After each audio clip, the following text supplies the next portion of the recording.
Maharaja was an undisputed leader of the Punjab. जिस दिन महाराजा की वफात होती है उस दिन क्या हालात है, अगर हम उसको इमेजिन कर सकें आज। महाराजा की ऐन वफात वाले दिन तो नौनिहाल और खड़क सिंह आपस में एक दूसरे के सामने थे। नौनिहाल सिंह पर जो चट्टान गिरी वो कोई साजिश थी या सच में इंसिडेंट हुआ था? इसका आज तक फैसला नहीं हो सका। जो डॉक्टर है वो ये कहता है कि जब पहले लाया गया पहले दिन गुजरती तो उनकी एक लकीर थी खून की, लेकिन जब मैं कुछ देर बाद वहाँ गया हूँ कमरे के अंदर तो वो बहुत ज्यादा खून था, इतना खून निकल नहीं सकता। उसके बाद क्या होता है जब नौनिहाल सिंह की मौत हुई? नौनिहाल के बाद एक नई बहस छिड़ गई। चंद्र कौर जो थी वो नौनिहाल की माँ थी, वो महारानी बनना चाहती थी। ध्यान सिंह ने अपनी पगड़ी उतार के उसके पाँव में रख दी। ध्यान सिंह का किरदार पूरे सिख हिस्ट्री में इंतहाई मशकूक। कौन था जो सिख शाही खानदान को खत्म करने पर तुला हुआ था? दलीप सिंह कैसे महाराजा बने? दलीप सिंह को कोहिनूर हीरा देना पड़ा अंग्रेजों को। माई जिंदा को उन्होंने भेज दिया नेपाल। उनकी औलाद है बाबा सदरलैंड। वो इंग्लैंड छोड़ के लाहौर आ गई। महाराजा का अपनी मां के मरने के बाद हर कदम शाही खानदान के मुंह के ऊपर एक थप्पड़ था। पंजाब के पहले पंजाबी महाराजा रंजीत सिंह, जिनके होते हुए अंग्रेज ये जुर्रत नहीं कर सका कि वो पंजाब में घुस सके। लेकिन महाराजा रंजीत सिंह के बाद ऐसा क्या हुआ कि सिख शाही खानदान कमजोर हो गया? महाराजा रंजीत सिंह की औलाद में से कौन अंग्रेज की गोद में जाकर बैठा? एंग्लो सिख वॉर में किसने गद्दारी की? दलीप सिंह और मलिका बरतानिया का आपस में कैसा रिश्ता था? और दलीप सिंह की बेटी बाबा सदरलैंड लाहौर में किधर रहती थी? ये सब जानिए आज के पॉडकास्ट में। मैं बहुत मेहनत और तहकीक के बाद आपके लिए ये पॉडकास्ट को लेकर आता हूँ। अगर आप समझते हैं कि मैंने आपको वैल्यूएबल कंटेंट दिया है तो इस पॉडकास्ट को सपोर्ट करें और अभी सुनो डिजिटल को सब्सक्राइब करें।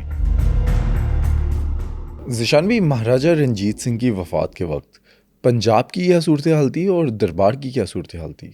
महाराजा जब फौत हुए हैं, एक बात तो ये समझने वाली कि महाराजा के होते हुए बहुत कुछ मुस्बत हो गया था पंजाब के लिए। एक तो ये कि बहुत अरसे से जो पठान और अफ़गान हमले कर रहे थे वो हमले बहुत हद तक रुक गए थे, बल्कि एक बहुत अहमियत का हामिल हो गया था पंजाब दरबार काबुल के फ़ैसले करने में। शाह शुजा और उससे मुतल्लिक़ और बाकी लोग, वो अब एक हिस्ट्री है। फिर अंग्रेज़ अपनी लिमिट्स में था। वो ये चाहता तो था कि वो सतलुज के पार उतरे और कब्ज़े करे और एनेक्स करे, सिंध तक भी जाए, लेकिन उसकी हिम्मत नहीं हो रही थी। अंग्रेज़ की ये हिम्मत नहीं थी कि वो ये सारा कुछ कर सके।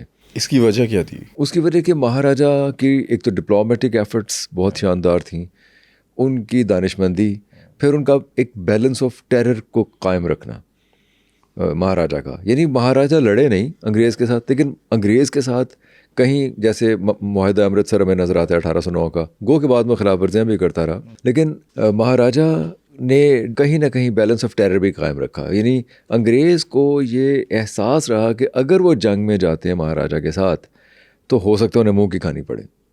फिर महाराजा ने अपनी फ़ौज के ऊपर बहुत ज़्यादा काम किया था, जो कि बाद में उनके गले भी पड़ा ये काम, क्योंकि 38,000 लोगों की फ़ौज थी, बहुत ट्रेंड फ़ौज थी। फिर 1822 तक महाराजा बहुत एफर्ट्स कर चुके थे, बहुत सी जगहों पे अपना लोहा मनवा चुके थे अपनी शुजात का। अच्छा, जो महाराजा की फ़ौज थी उसकी ताकत ज़्यादा थी या अंग्रेज़ की उस वक्त पे? नहीं, देखें, अगर जंग में जाते तो हो सकता है कि अंग्रेज़ की ताकत ज़्यादा ही होती, अददी एतबार से, इक्विपमेंट के एतबार से, असले के एतबार से, टेक्निक के एतबार से हो सकता है ज़्यादा होती। लेकिन हमें महाराजा की वफ़ात के बाद जो एंग्लो सिख वॉर्स हुई हैं उसमें अंग्रेज़ पसपा होते नज़र आए हैं। उसमें अगर सिखों के यहाँ गद्दारी ना होती, लाल सिंह की या तेग सिंह की गद्दारी ना होती, तो अंग्रेज़ तो बिल्कुल ढह गए थे, आप ये समझ लें। बल्कि कहने वाले तो भी कहते हैं कि ये एक वॉर ऑफ इंडिपेंडेंस थी, और ये साबित होती वॉर ऑफ इंडिपेंडेंस को अंग्रेज़ को निकलना पड़ता है हिंदुस्तान से। और ये मैं बात कर रहा हूँ जब माई जिंदा और दलीप सिंह और उस ज़माने की, यानी कि तकरीबन 8-9-10 साल बाद की बात कर रहा हूँ महाराजा की वफ़ात के। महाराज के होते हुए तो हर चीज़ बहुत इंटैक्ट थी। सेंट्रल एशिया से तिजारत की गर्ज से पंजाब तक लोग आया करते थे, बिल्कुल ऐसे जैसे किसी ज़माने में समरकंद और बुखारा से लोग आया करते थे। इसी तरह महाराजा के दौर में था। डाकू जो हाईवे पे लूट लिया करते थे, अफ़गान जो आके जब भी फसल काश्त होती थी और बहुत पैसा आया करता था किसानों के पास, पंजाबी किसानों के पास, तो कोई ना कोई हमला कर दिया करता था, उनसे लूट खसूट कर लिया करते थे। ये सारा कुछ ख़त्म हो गया। यानी डाकू राज, डकैतियाँ, हाईवे डकैतियाँ और किसानों को लूटना, फसलों को उजाड़ना, हमले करना, ये जो बदअमनी का दौर था ये सारे का सारा महाराजा के दौर में ख़त्म हो चुका था। अब जैसे ही महाराजा फौत होते हैं, इसमें हुआ ये कि ये जितनी दानिशमंदी थी, जो पॉलिटिकल इक्यूमेंट था, जो टैक्टिक्स थे, या जो डिप्लोमेटिक एक विजन था, वो सब कुछ महाराजा के पास था। Maharaja was an undisputed leader of the Punjab. मसला ये था, महाराजा ने बहुत सी जगहों पे कोई ऐसा निज़ाम डेवलप नहीं किया कि उनके जाने के बाद बड़े आराम से वो सिस्टम वैसे का वैसे चलता रहता। खालसा दरबार की हाकमियत कायम भी हुई, लेकिन हमें महाराजा के बाद बहुत ज़्यादा साजिशें, कत्ल व गारत, लॉबीज़, अंग्रेज़ों की गोद में जाके बैठ जाना बहुत से अहम लोगों का। महाराजा के बाद हमें हर सिख शाही ख़ानदान के अंदर बहुत ज़्यादा अनरेस्ट नज़र आता है, और उस अनरेस्ट का नतीजा था कि बहुत कत्ल व गारत भी नज़र आई, साजिशें भी नज़र आईं। जो वैक्यूम था या जो लूप होल्स या वीकनेसेस थी महाराजा के होते हुए जो सामने नहीं आ रही, वो सब के सब दर आई सामने। महाराजा की जब वफ़ात हुई तो उसके लिए कोई प्रोटोकॉल वगैरह कुछ फाइनल थे कि अगर वफ़ात होती है तो क्या करना है, दरबार क्या करेगा, उनके बच्चों ने क्या करना है, जानशीनी कोई मुकर्रर था, क्या असूल थे उस टाइम पे? अच्छा, और सब उसमें देखिए कि ख़ुद जो महाराजा थे वो सबसर्विएंट थे टू खालसा दरबार। अच्छा, पंथ, वो जो बुज़ुर्ग थे, आप समझ लीजिए जो पेशवा थे सिखों के, वो जो खालसा दरबार था, जो दल खालसा जो चलता आ रहा था। तो महाराजा तो ये हमेशा से कहते थे कि हुकूमत तो उनकी है, महाराजा, बल्कि हमने डिस्कस भी किया पिछले पॉडकास्ट में कि अकाली ने एक हमला भी किया महाराजा पे, तो अकालियों के ख़िलाफ़ महाराजा कुछ कर सकते थे, ताकतवर थे, ताकत सारी महाराजा के पास थी, फ़ौज महाराजा के पास थी, डिसीजन मेकिंग महाराजा के पास थी, लेकिन महाराजा ख़ुद वॉलंटरीली खालसा दरबार की हुकूमत को मानते थे। एक बात तो ये थी। तो इन अ वे ख़ुद से कोई प्रोटोकॉल डेवलप करने के या ख़ुद से कोई जानशीनी का कोई तसव्वुर देने के, मेरा ख्याल उन्होंने खालसा दरबार पे इस चीज़ को छोड़ा। दूसरी बात यह कि इसमें एक बड़ा एक अहम वाक़या है, यानी अपनी वफ़ात से कुछ अर्सा पहले वो एक नक्शा देख रहे थे, कोई उन्हें नक्शा दिखा रहा था हिंदुस्तान का। अच्छा, और पंजाब का नक्शा भी वो देख रहे थे, तो उसमें वो कुछ सुर्ख रंग थे। वो क्या था? वो महाराजा ने पूछा उस बंदे से, वो यार लाल लाल किए गए? उन्हें कहा जी ये ईस्ट इंडिया कंपनी है या बरतानिया है, या बरतानवी हुकूमत है ये हिंदुस्तान जितने लाल लाल है गए। तो महाराजा ने एक ऐसा फ़िक्रा कहा कि जो बहुत कुछ बताता है आने वाले वक्त के बारे में। उन्होंने कहा बस कुछ चिर दी गल हैगी है, ए पंजाब भी लाल हो जाना सारा। ये महाराजा ने कहा अपनी वफ़ात से कोई 3 महीने पहले, जब वो नक्शा देख रहे थे। और उसके बाद वही नहीं, महाराजा के जहन में ये था कि उनके बाद ये फ़ैसला होना मुश्किल हो जाएगा कि किसको बनना है महाराजा और किसको नहीं। लेकिन एक चीज़ है, इन सब बच्चों की, जैसे कश्मीरा सिंह की, पिशौरा सिंह की, शेर सिंह की, खड़क सिंह की, कुछ अपनी अपनी फ़ौज भी थी, जत्थे भी थे इनके अपने अपने। तो महाराजा को ये नज़र आ रहा था कि उनकी वफ़ात के बाद जानशीनी इस कदर ऐसा आसान फ़ैसला नहीं होगा। तो वही हुआ। और उन्होंने किसको डिक्लेयर किया था अपना? इन अ वे उन्होंने खड़क सिंह ही को डिक्लेयर किया था अपना जानशीन। अगर हम बात करें जिस दिन महाराजा की वफ़ात होती है, उस दिन क्या हालात है, अगर हम उसको इमेजिन कर सकें आज? वफ़ात पे तो बहुत सोग था मुल्क भर में, इनसिक्योरिटी, एहसास में तहफ़्फ़ुज़, अब क्या होगा, हम कहाँ जाएंगे, कोई हमसे हमारी जायदाद तो नहीं छीन लेगा, पंजाबियों का जो एक ज़मीन है उसका क्या बनेगा, कौन महाराजा होगा, जो भी होगा वो कैसे बिहेव करेगा, आवाम के अंदर तो कि तिजारत क्या होगी, टैक्स लगान, ये वे, वो सारे इनसिक्योरिटी। अगर आप एक लफ्ज़ में जानना चाहें तो एहसास में तहफ़्फ़ुज़, इनसिक्योरिटी, खौफ, दुख, सोग, मलाल, रंज, ये सारा कुछ आवाम में था। अंग्रेज़ का डर था? अंग्रेज़ का डर आवाम में नहीं था, क्योंकि वो महाराजा ने अंग्रेज़ के डर को यहाँ तक आने ही नहीं दिया था। ठीक है। ना अंग्रेज़ को ऐसी हिम्मत कर पा रहा था। अगर वो सतलुज के किनारे अपनी फ़ौजें जमा कर भी रहा था तो वो मामला दरबार का और अंग्रेज़ का था। अगर उसकी शिकायत कर रहे थे तो महाराजा कर रहे थे। वो जैसे एक मिशनरी थे, उन्होंने कहा यार तुसी कैसे मनना ले गए अल्लाह दे, कैसे मुबलग है गए हो, एड़े अंग्रेज़ है ने अपने वादा करके तोड़ छड़ देने, तो इन्होंने समझाने वाला कोई नहीं। ये गिला किया था महाराजा रंजीत सिंह ने। तो मिशनरी ने खैर इधर उधर की बातें करना शुरू कर दी, वो बात आई गई हो गई। लेकिन जो दरबार था उसमें 2-3 मुख्तलिफ धड़े बने हुए थे।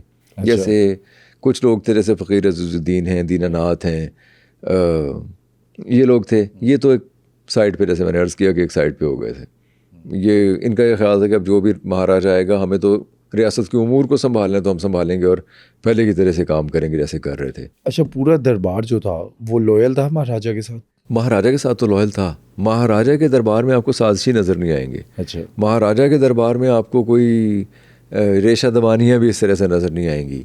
महाराजा के दौर में कोई ऐसे करता नज़र नहीं आएगा, कोई किसी के साथ मिल गया, कोई किसी के साथ। जैसे अगर कोई गया भी तो जैसे महाराजा का एक मोतमद ख़ास डर की वजह से जाके अंग्रेज़ों के पास बैठ गया, तो महाराजा ने नौने हाल को भेजा और उसको प्रोटोकॉल दे के वापस लाए और उसकी जागीरें वापस कर दी, किसी से अगर छीनी भी थी।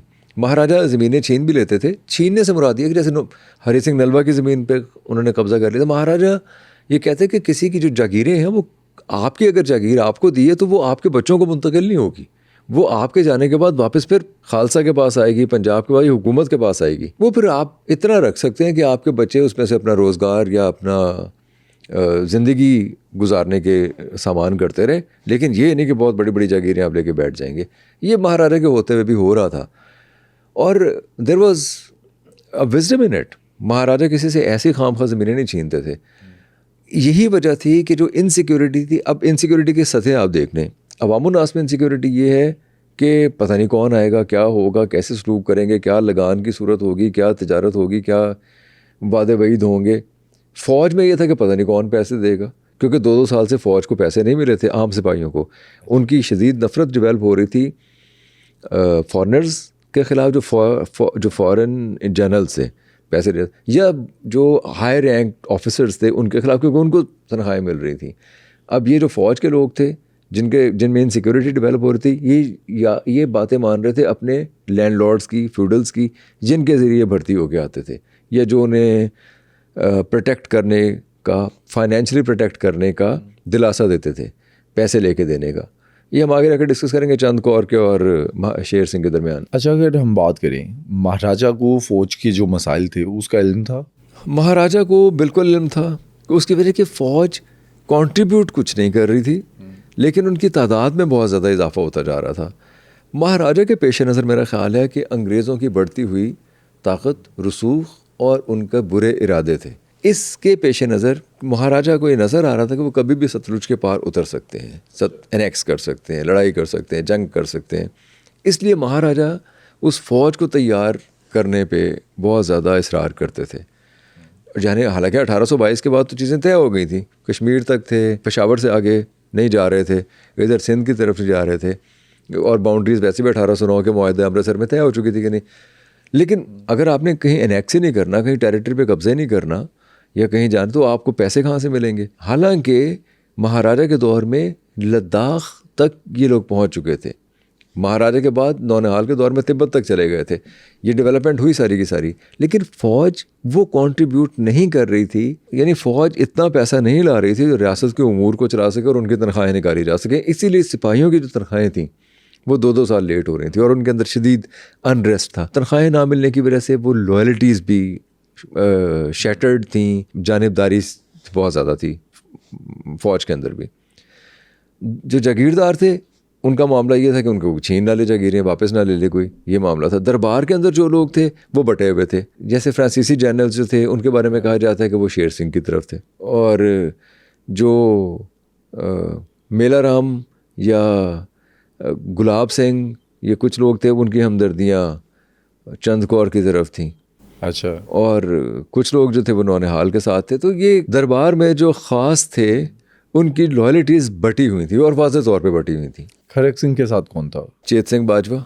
खड़क सिंह ने रखा ही चेत सिंह। एक्चुअली महाराजा ने खड़क सिंह से कहा था कि आप डोगरा ख़ानदान को अपने करीब रखना।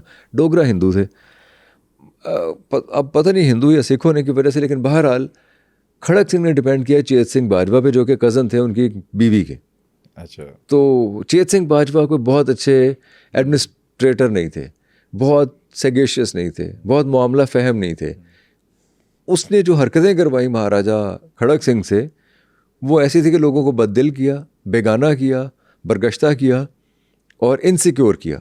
यानी महाराजा के बाद पहले एक इनसिक्योरिटी का माहौल था, उसको मज़ीद इनसिक्योर किया चेत सिंह बाजवा ने। महाराजा की वफात के वक्त उनके बच्चों के अंदर क्या कुछ हुआ? महाराजा की ऐन वफात वाले दिन तो नौनिहाल और खड़क सिंह आपस में एक दूसरे के सामने थे। नौनिहाल खड़क सिंह को किसी भी सूरत में कबूल नहीं कर रहे थे और बहसियत महाराजा तो बिल्कुल ही कबूल नहीं कर रहे थे, बल्कि नौनिहाल पे तो इल्ज़ाम भी लगता है कि वो तो उसने स्लो पॉइज़न भी किया उनको मारने के लिए। ये भी इल्ज़ाम लगता है, किया या नहीं किया, लेकिन बहरहाल वो ख़ुद भी अफ्यून बहुत इस्तेमाल करते थे, लेकिन ये इल्ज़ाम बहरहाल नौनिहाल पे लगता है। बाकी जो कश्मीरा सिंह थे, पेशौरा सिंह थे, उनके अपने अपने जत्थे ज़रूर थे, लेकिन उनका इन्फ्लुएंस नहीं था। उन्हें अवामी सतह पे कबूल भी बहुत ज़्यादा नहीं किया जाता महाराजा के जानशीनों के तौर पे। शेर सिंह और तारा सिंह में से शेर सिंह एक लीडिंग कैरेक्टर रखने वाले इंसान थे। शेर सिंह अंग्रेज़ों में बहुत मकबूल थे। वो अपने डिमिनर्स की वजह से भी, अपने मैनरिज्म की वजह से भी, अपने टेस्ट की वजह से भी, क्योंकि उन्हें खुशबुओं का और आर्ट का, शेर सिंह को हमारे यहाँ भी बहुत अंडररेट किया जाता है, हमारे यहाँ लोग जानते नहीं हैं। वो बहुत अच्छे पेंटिंग के शौकीन थे, म्यूज़िक के शौकीन थे और खुशबू रखने के बहुत ज़्यादा शौकीन थे और बहुत मामला फ़हम थे, समझदार थे और कंपैशनेट थे शेर सिंह। लेकिन शेर सिंह ये जुर्रत ही नहीं कर सके कि महाराजा की वफ़ात पे उनकी चिता जलाने के लिए आएँ, क्योंकि उन्हें यकीन था कि खड़क सिंह उन्हें गिरफ़्तार कर लेगा। खड़क सिंह ने यह प्रोपेगेंडा किया हुआ था कि ये इलेजिटिमेट चाइल्ड हैं महाराजा रंजीत सिंह के। हालांकि महाराजा ने कुछ अर्सा पहले शेर सिंह को कबूल कर लिया था, उन्हें मुख्तलिफ मुहिमात पे भी भेजा। आपको याद होगा सैयद अहमद शहीद वाली जो मुहिम थी, शेर सिंह वहाँ भी थे, फिर कश्मीर में भी रहे। तो वो शेर सिंह काफ़ी ज़्यादा काबिल कबूल थे महाराजा को, लेकिन खड़क सिंह का प्रोपेगेंडा था कि ये इलेजिटिमेट है। महाराजा के करीब उनकी औलाद में से कौन था? अनफॉर्चुनेटली कोई भी नहीं था। अनफॉर्चुनेटली शेर सिंह को आप कह सकते हैं कि किसी हद तक उनके करीब बाद में आ गए आखिरी दिनों में, और महाराजा की मेयार पे भी पूरा उतरे। जैसे कि उन्होंने सैयद अहमद शहीद वाला जो जंग हुई उसमें जैसे उन्होंने बिहेव किया, महाराजा को बहुत पसंद आया। कश्मीर में अलबत्ता शेर सिंह कुछ नाकाम भी हुए थे, क्योंकि जो तिजारत थी और जो रेवेन्यू था वो शेर सिंह के वहाँ होते हुए कम हो गया था। कुछ दुकानें बंद हो गई थी कश्मीर के अंदर, कुछ माल जो था वो नहीं उस तरह से पहुंच पाया था जहां पहुंचना चाहिए था। तो मुआशी हालात कश्मीर में शेर सिंह के होते हुए कुछ ख़राब ज़रूर हुए थे, लेकिन शेर सिंह सिपा सलार अच्छे थे। महाराजा को उनके ऊपर ये ट्रस्ट था। खड़क सिंह के ऊपर तो कोई ट्रस्ट था ही नहीं उन्हें, लेकिन खड़क थे उनका लेजिटिमेट चाइल्ड और बड़े भी थे उम्र के एतबार से। किस एज के अंदर बने महाराजा खड़क सिंह? 45। अवाम के अंदर मकबूलियत थी, कबूल कर लिया था? बिल्कुल नहीं, अवाम के अंदर खड़क सिंह की कोई मकबूलियत नहीं थी, क्योंकि खड़क सिंह अवामी आदमी थे ही नहीं in the true sense of the word. वो ना कोई बहुत ज़्यादा कहीं तैनात रहे, ना कोई बहुत ज़्यादा कोई एडमिनिस्ट्रेशन में अपने कोई जौहर दिखाए उन्होंने, ना उन्होंने कोई सिपा सालारी की, ना कोई जंग लड़ी। अब खड़क सिंह महाराजा बन गए, दरबार के अंदर क्या कुछ होता रहा? जैसे खड़क सिंह महाराजा बने, सबसे पहले चेत सिंह बाजवा ने ध्यान सिंह को वापस भेज दिया कश्मीर, वहाँ से जाने पे मजबूर कर दिया। जागीरदारों की, कुछ लोगों की जो नापसंदीदा अफराद थे उनकी जागीरों पे कब्ज़ा करवा लिया। नौनिहाल को वापस KPK भेजा, जो आज का KPK है, यानी पठान एरियाज़ में भेज दिया, पेशावर भेज दिया, आप समझ लीजिए। फिर नौनिहाल के दिल में ये भी था कि खड़क सिंह जो है वो अंग्रेज़ को पंजाब के अंदर दर आने का मौका दे रहे हैं। वो उनके साथ अपने ताल्लुकात को ऐसे डेवलप कर रहे हैं कि अंग्रेज़ एनेक्स कर लेगा पंजाब को। ये कहीं से उनके दिमाग में ये चीज़ आ गई थी, क्योंकि खड़क सिंह ने टैसिटली आशीर्वाद हासिल की थी अंग्रेज़ की। अब ये सारा कुछ उन्हीं दिनों में हो रहा है, यानी ये बहुत लंबे अरसे की बात नहीं है, ये चंद दिनों के अंदर सब कुछ हो रहा है। अब नौनिहाल ने जो मिनिस्टर्स थे उनको अपने साथ में ला लिया। क्या मेरी मर्ज़ी के बगैर कुछ नहीं करेंगे, मेरे ऑर्डर्स को मानेंगे? वो मान भी गए किसी हद तक, क्योंकि वो भी खड़क सिंह को पसंद नहीं करते थे। नौनिहाल वापस चला गया, लेकिन वापस जाके भी वो रेस्टलेस रहा। एक तो उसने ये किया कि उसने अफ़गानिस्तान के अंदर अंग्रेज़ों को सपोर्ट करने के लिए अपने कुछ बटालियन को भेजा, पेशकदमी की, मार्च किया काबुल की तरफ, जिससे अंग्रेज़ बहुत खुश हुए। फिर जो मिस्टर क्लार्क थे उनको लिखा भी नौनिहाल सिंह ने कि अगर मैं जाके महाराजा होना क्लेम करता हूँ तो आपको कोई प्रॉब्लम तो नहीं होगा? तो अंग्रेज़ों ने कहा नहीं, हमें क्या प्रॉब्लम हो सकता है, अंग्रेज़ आपको पता है अंधा क्या चाहे दो आंखें, अंग्रेज़ों को तो ऐसा मौका मिलना चाहिए कि आपस में आप लोग लड़ रहे हैं तो फिर उनकी वारे न्यारे हो जाते हैं। तो उन्होंने कहा नहीं, हमें कोई एतराज़ नहीं होगा, आप जाएँ, आप क्लेम करें, आप राइटफुल क्लेमेंट हैं उसके। नौनिहाल सिंह रेस्टलेस थे, वो खैबर पख्तूनख्वा से, जो आज का खैबर पख्तूनख्वा, वापस आए। ध्यान सिंह उनके साथ थे, ध्यान सिंह ने ज्वाइन किया उनको कश्मीर से, यानी वापस आए। 20 बंदे टोटल थे ये लोग। ये चले गए खड़क सिंह के कमरे में। रात के 2 बजे वहाँ चले गए 20 बंदे, और जैसे वो आप फिल्मों में नहीं देखते, गॉडफादर में या सरकार या इस तरह की फिल्मों में, वो गोविंदा गोविंदा गोविंदा गोविंदा पीछे अगर म्यूज़िक चल रहा था वो चले गए, उसको उठा लिया। ध्यान सिंह ने उसे कहा कि महाराजा ये कह के गए थे कि तुमने डोगरा को अपने साथ रखना है, डोगरों पे ट्रस्ट करना है। हमने महाराजा के साथ नमक हलाली की, हम महाराजा के साथ रहे, हम महाराजा को बनाने वाले थे, हम सपोर्ट करने वाले थे, लेकिन तुमने सिर्फ इस वजह से कि हम हिंदू थे और तुम सिख थे, तुमने चेत सिंह बाजवा को अपने साथ कर लिया। चेत सिंह बाजवा एक्चुअली तुम्हारी बीवी का कज़न है, इसलिए तुम्हें अजीज़ है, और तुम पूरे पंजाब को दाव पे लगा रहे हो। ये सारी बातें हुई खड़क सिंह के साथ। खड़क सिंह एक इंडोलेंट, एक कामचोर दिखाया गया, एक बहुत लेट बैक अप्रोच वाला आदमी दिखाया गया। उसके बाद उसके बहुत जवाब नहीं पाया, उसने बस यही कहा कि मैं आपको एडा बेवकूफ़ नहीं हैगा, तुसी मैनू जो करन दे मैनू सारा पता है, तुसी जिन्हें मेरे सगे हैगे मैनू पता है सारा। नौनिहाल को उसने डांटने की कोशिश की, तो नौनिहाल अब वो बेटा नहीं था, अब वो महाराजा बनने जा रहा था, तो उसने स्नब किया अपने बाप को। उन्होंने कहा तू पंजाब अंग्रेज़ों की गोदी 'च पाण लगा है, तेनों मैं नहीं करन देंगा, फड़ के लियाओ, चूक के लियाओ चेत सिंह नू। वो चेत सिंह बेचारा भी ज़रा सो रहा था कहीं अपने कमरे में, उसको वहाँ से उठा के लाया गया ध्यान सिंह और ये लोग 20 बंदे और नौनिहाल सिंह। अब उसी के कमरे में, खड़क सिंह के कमरे में उसको ले आया गया चेत सिंह बाजवा को। उन्होंने कहा तू बड़ी लुट मार की है, तू सानू किसी काबिल नहीं समझा, तेरा क्या ख्याल सी तू सानू कढ़ देंगा दरबार दे विचों ते असीं किधर नस जावांगे, असीं किधरे नहीं जाना, यह धरती साडी हैगी है। वो उन्होंने इस तरह तासुर ये दिया कि जैसे चेत सिंह बाजवा और खड़क सिंह पंजाब को अंग्रेज़ की गोद में डालने जा रहे हैं और कुछ अपनी मराहत हासिल कर रहे हैं या अपने दवाम बख्शने की कोशिश कर रहे हैं अपनी इख्तदार को।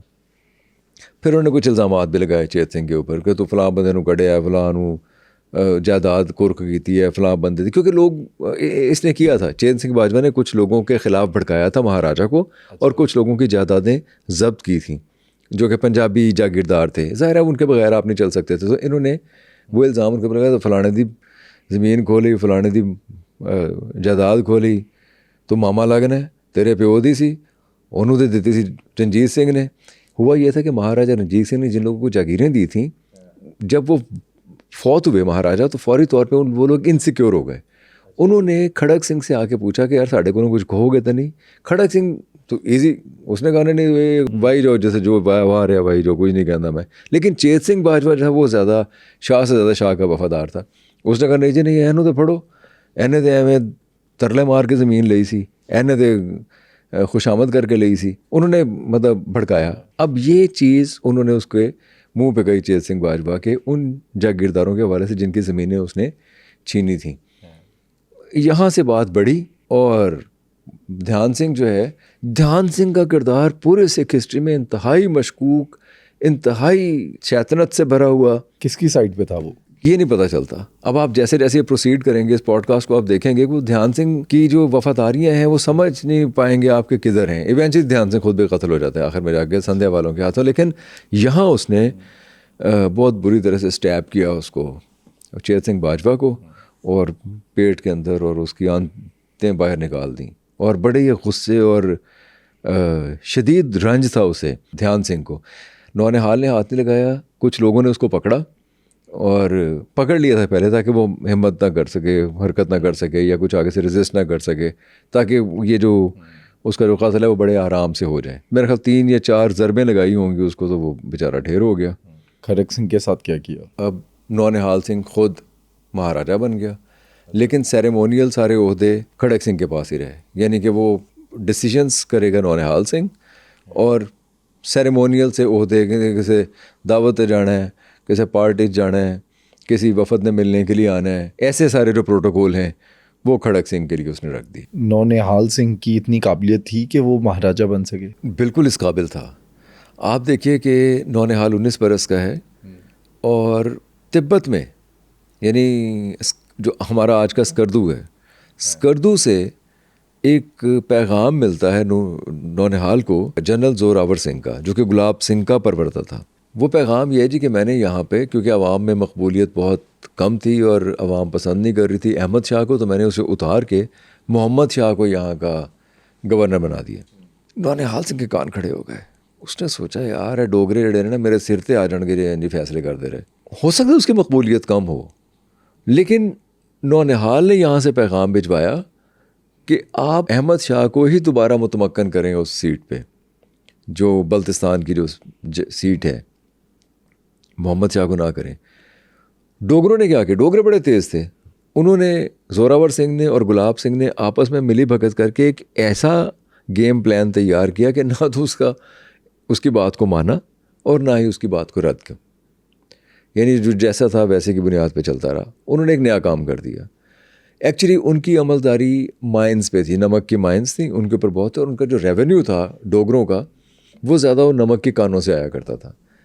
उन्होंने वो जो मंडी का एक, आप समझ लीजिए कि जो फरमारवा था, उसके कान भरने शुरू कर दिए दरबार के ख़िलाफ़ कि किसी तरीके से दरबार से जान छुड़वाओ। उसने दरबार के ख़िलाफ़ रेशा दबानियाँ शुरू कर दी, साजिशें शुरू कर दी। अब देखिए नौनिहाल क्या करता है। नौनिहाल ने जो राजा है उसे सबक सिखाने के लिए, एक्चुअली वो सबक सिखा रहा है डोगरों को, जोरावर सिंह और गुलाब सिंह को, और लेकिन तख्ता मश्क बना रहा है राजा ऑफ मंडी को।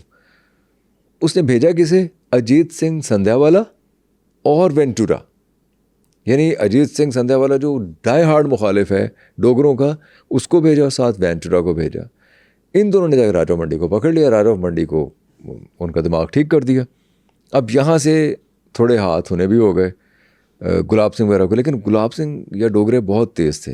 अच्छा, डोगरों से मसला क्या था? हम देखते हैं कि खड़क सिंह ने भी उन्हें पीछे कर दिया, फिर नौनिहाल सिंह को भी क्या मसला हुआ? नौनिहाल सिंह ने ये बात समझ ली थी कि डोगरे बहुत ज़्यादा इन्फ्लुएंशियल हैं और मज़ीद इन्फ्लुएंशियल होने जा रहे हैं अगर इनके पास ताकत आ गई। और आगे जाके हम देखते हैं कि वो हुए, यहाँ तक हुए कि अंग्रेज़ों ने बेच ही दिया कश्मीर डोगरों को आगे जाके। यानी कि वो, इसका मतलब वो ये सेंस कर चुका था कि ये लोग आहिस्ता आहिस्ता दरबार पे भी इन्फ्लुएंस करेंगे, बहुत ज़्यादा माल भी कमाएंगे। कश्मीर तो पहले इनके हाथ में है, जम्मू इनके हाथ में है, तिब्बत तक ये लोग चले गए थे। चाइना को इनके साथ मुआहदा करना पड़ा, तिब्बत को इनके साथ मुआहदा करना पड़ा, नेपाल को इनके साथ मुआहदा करना पड़ा।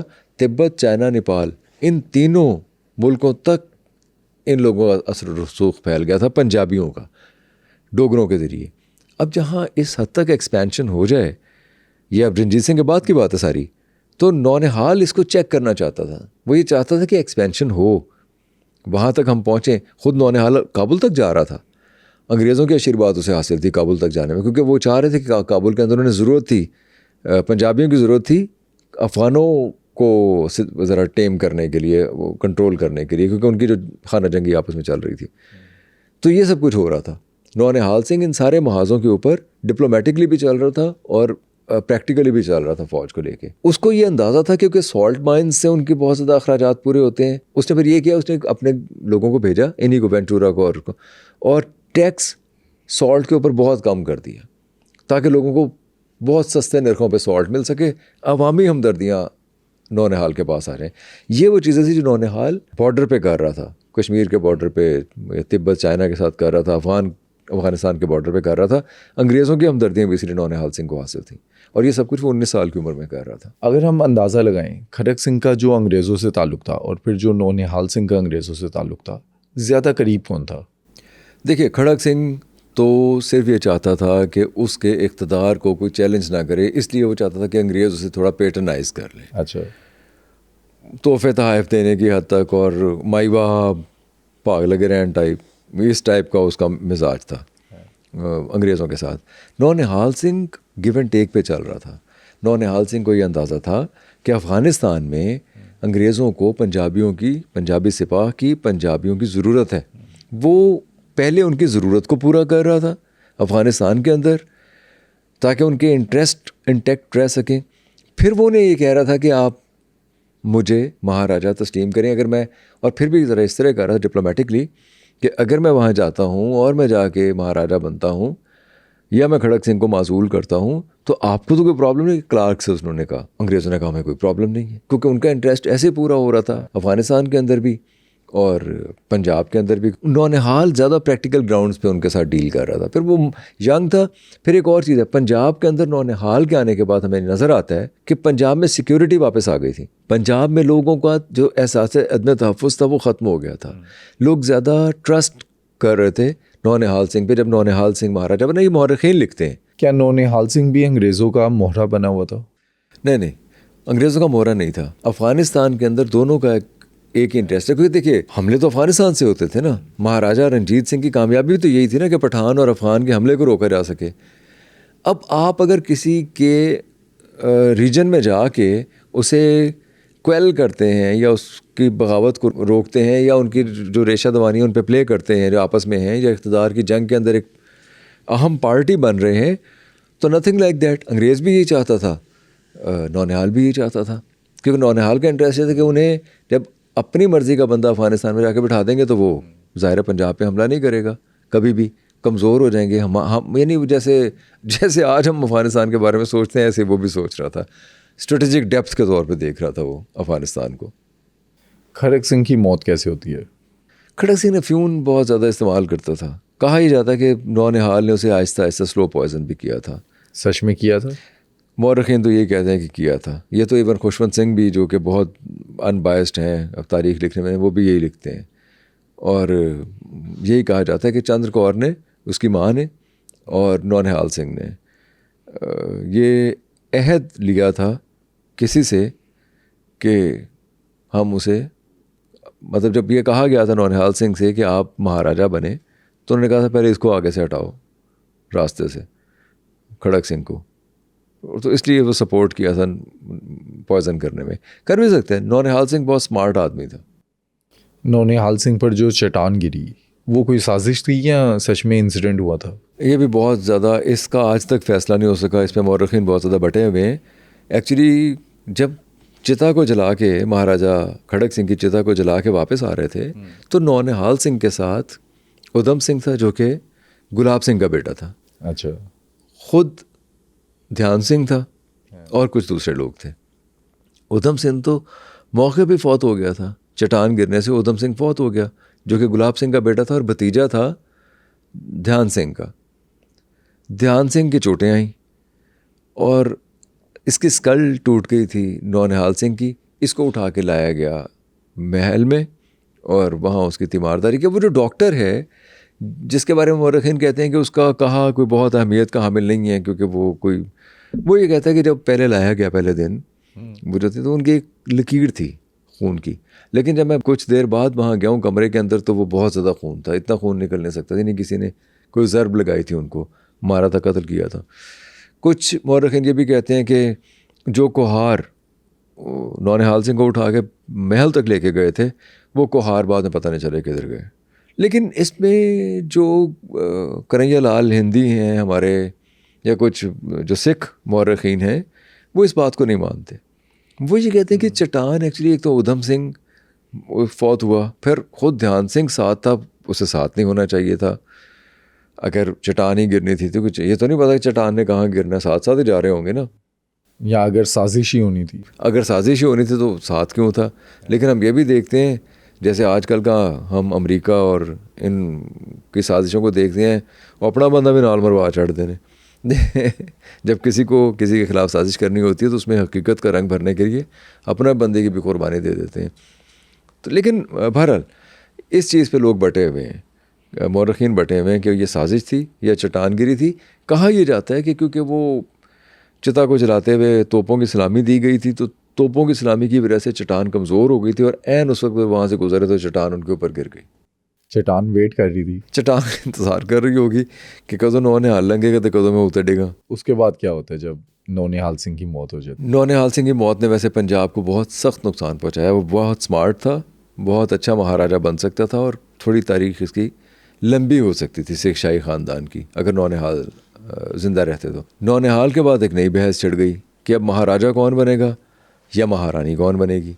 अच्छा, महारानी भी कोई बनना चाहता था? वो चंद्र कौर महारानी बनना चाहती थी। चंद्र कौर जो थी वो नौनिहाल की माँ थी। उसके साथ भी दरबार से कुछ लोग थे, जैसे गुलाब सिंह ही थे और बड़े अहम लोग जो उसके साथ थे। वो ये चाहते थे कि ये संध्या वाला उनके साथ थे, वो ये चाहते थे कि महारानी चंद्र कौर बने। अच्छा, फिर बनी? ध्यान सिंह ने बहुत ज़्यादा समझाया चंद्र कौर को कि आप इतनी बड़ी अपने लिए मुसीबत ना खड़ी करो, आप निभा नहीं पाओगे।